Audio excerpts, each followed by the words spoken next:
Hello dear student, आज हम start कर रहे हैं class 8th science chapter 3 synthetic fibres and plastic.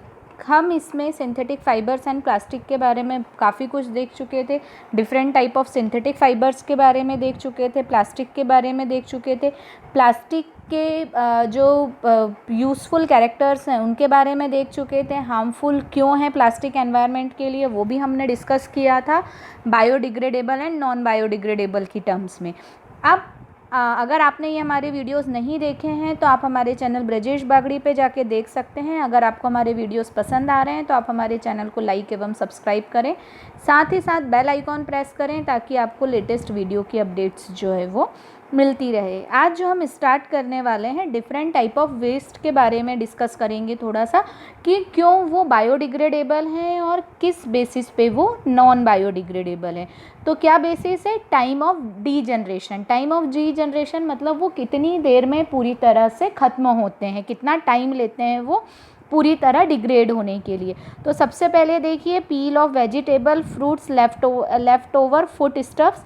ये जो टाइम लेता है लगभग 1 to 2 वीक्स लेता है, इसीलिए इसे जो है किस कैटेगरी में रखा गया है? बायोडिग्रेडेबल कैटेगरी में रखा गया है। नेक्स्ट देखें हम पेपर जो है वो क्या है? 10 to 30 डेज लेता है डिजनरेट होने के लिए, इसीलिए इसे भी किस कैटेगरी में रखा गया है? बायोडिग्रेडेबल कैटेगरी में रखा गया है। Then the cotton cloth, it takes 2 to 5 months. कितना टाइम लेता है? 2 to 5 मंथ्स लेता है, और इसीलिए इसे भी किस कैटेगरी में रखा गया है? बायोडिग्रेडेबल कैटेगरी में रखा गया है। नेक्स्ट देखें, वुड लगभग 10 to 15 ईयर्स लेता है डिजनरेट होने में। कितना टाइम लेता है? 10 to 15 ईयर्स, और इसीलिए इसे भी किस कैटेगरी में रखा गया है? बायोडिग्रेडेबल कैटेगरी में जो है वो रखा गया है। देन नेक्स्ट है हमारा वुड जो है वुलन क्लॉथ्स जो है अबाउट अ ईयर, 1 साल लेते हैं लगभग, और ये भी किस कैटेगरी के हैं? बायोडिग्रेडेबल कैटेगरी के हैं। देन नेक्स्ट देखिए, tin, aluminium and other metal cans वगैरह जो होती हैं जितनी भी, वो कितना टाइम ले रहे हैं? 100 to 500 years. It's a so many time, है ना, इसीलिए ये किस कैटेगरी में है? नॉन बायोडिग्रेडेबल में। और इसी तरह प्लास्टिक बैग्स, ये तो कई साल लेता है, पता भी नहीं है कि ये कितने सालों में डिग्रेड होता है, और इसीलिए इसे भी किस कैटेगरी में रखा है? नॉन बायोडिग्रेडेबल कैटेगरी में जो है इसे रखा गया है। ठीक है ना। तो इस तरह से डिफरेंट टाइप ऑफ वेस्ट के बारे में बताया गया है, और इसीलिए जो प्लास्टिक है वो लगभग कितना, काफ़ी साल जो लेता है वो डिकम्पोज होने में लेता है, इसीलिए वो एनवायरमेंटल फ्रेंडली नहीं है। ये जो है एनवायरनमेंट में पॉल्यूशन कॉज करता है। Beside the burning process in the synthetic material is quite slow and it does not get completely burned easily. Burning process में भी क्या होता है, जो सिंथेटिक मटेरियल की, वो क्या होता है, ये धीरे धीरे बर्न होता है और ये पूरी तरह बर्न नहीं होता है, और इस प्रोसेस में बहुत सारी पॉइजनस फ्यूम्स जो हैं, पॉइजनस गैस जो हैं वो रिलीज़ होती हैं, जो कि एटमॉस्फेयर को और ज़्यादा हार्म करती हैं एयर पॉल्यूशन करके।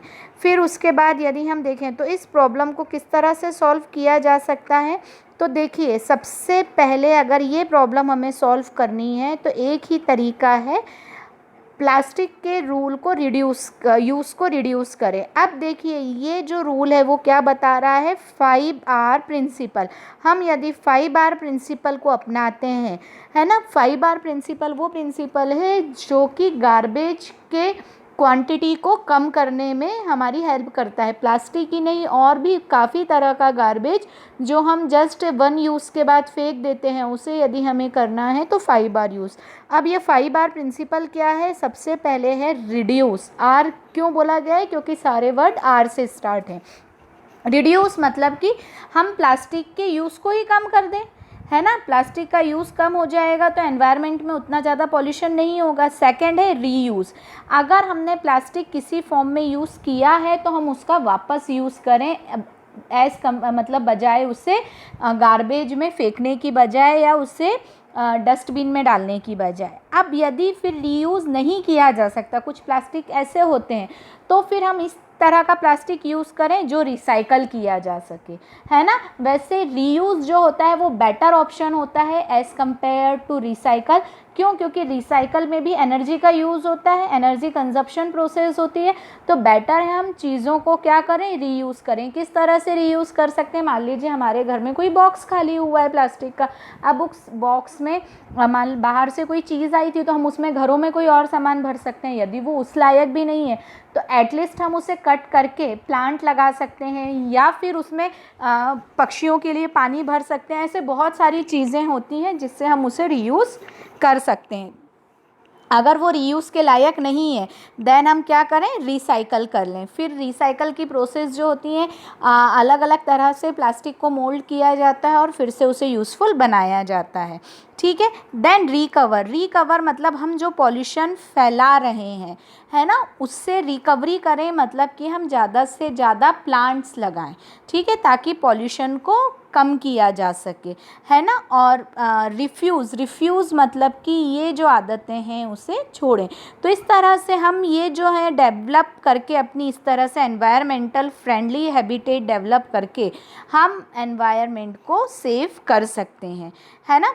तो अब यहाँ पर कुछ ये बताया गया है, do not throw plastic bags in the water bodies और on the road. Plastic bag को पानी में या फिर सड़क पे ऐसे ही नहीं फेंकना चाहिए। हमेशा कॉटन का या जूट का बैग रखना चाहिए। जब भी हम मार्केट जा रहे हैं, हमें पता है शॉपिंग करनी है, तो ऑब्वियस बात है हमें बैग्स लगेंगे ही लगेंगे, इसलिए साथ में एक बैग कैरी करना चाहिए। फिर try to minimise the use of plastic material, कम से कम जितना हो सके प्लास्टिक मटेरियल का यूज़ करना चाहिए। फिर जो लंच बॉक्स जैसे बच्चे यूज़ करते हैं, तो इस प्लास्टिक की जगह क्या हो, स्टील का हो। वैसे भी प्लास्टिक बहुत ज़्यादा हार्मफुल रहता है, गरम खाना प्लास्टिक में रखना इट्स वेरी हार्मफुल। तो ज़्यादा से ज़्यादा स्टील का या इस तरह का यूज़ करें, ताकि जो पॉल्यूशन है या जो एनवायरनमेंट के लिए हार्मफुल इफ़ेक्ट क्रिएट हो रहे हैं वो कम हो। तो ये हमारा चैप्टर यहीं ख़त्म होता है, नेक्स्ट चैप्टर के साथ जल्द ही। Thank you so much.